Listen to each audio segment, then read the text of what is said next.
Hello everyone. Today we are going to talk about international negotiation.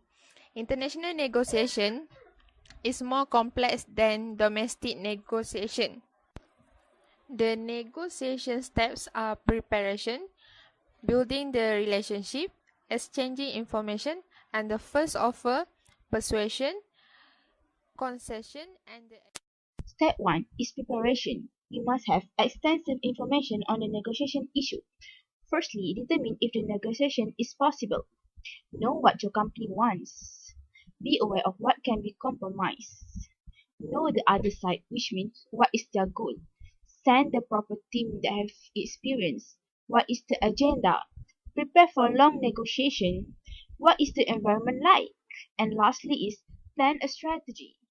When you find yourself meeting new people, try to become genuinely interested in the other person, even if you think you have nothing in common. The road to a person's friendship is to talk about the things he or she treasures the most.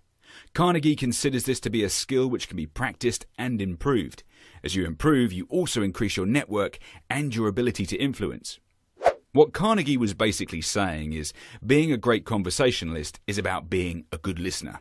The trick is to ask questions that people will enjoy answering and encouraging them to talk about themselves and their interests.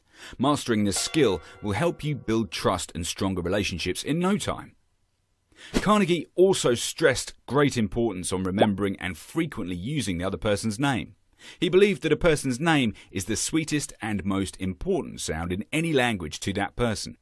Never underestimate the amount to which people value their own name. So next time you meet somebody new, make a special effort to remember their name. And of course, if you ever find yourself having to put their name in writing, be sure to use the correct spelling.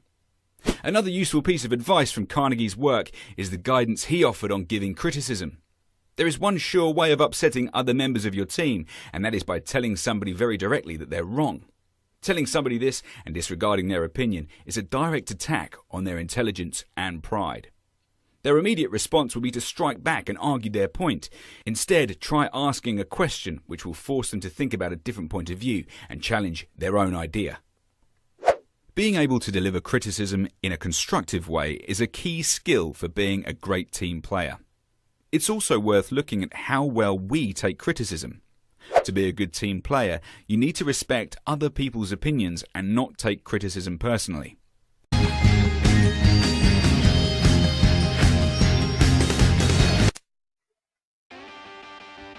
Step 4 is persuasion. It is a stage when each side in a negotiation attempts to get the other side to agree to its position. It also has a verbal negotiation tactic, which consists of promise, threat, recommendation, warning, reward, and punishment. Hello everybody, my name is Murad. I would like to show you some video about what people think or what they give their opinion about concessional agreement. Hope you like it.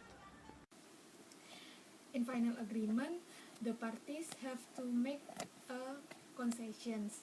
The concession making requires one party to giving in his or her demand to reach the major's objective. For example, you are in the 5%. Four of you wants to go to Penang, but you want to go to KL. So you cannot go to KL alone, and you have to follow that 4 people to Penang. There are 2 types of concession makings. The first one is a sequential approach.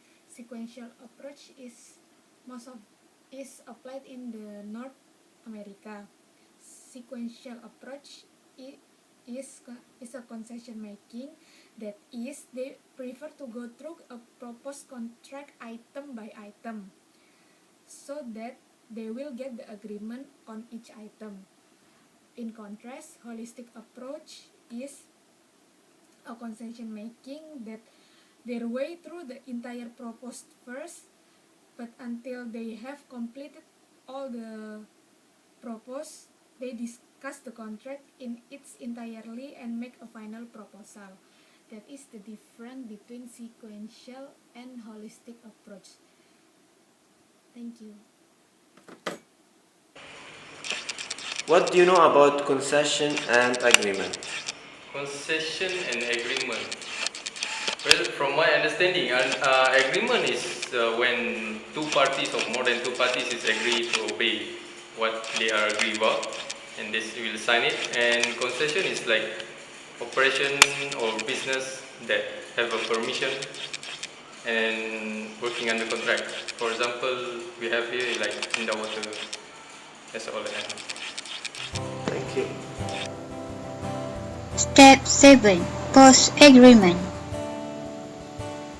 First, commonly ignored step. Second, conceive of an evaluation of the success of a complete negotiation. Third, allows the gathering of insight from understanding, strengths, and weaknesses of negotiation.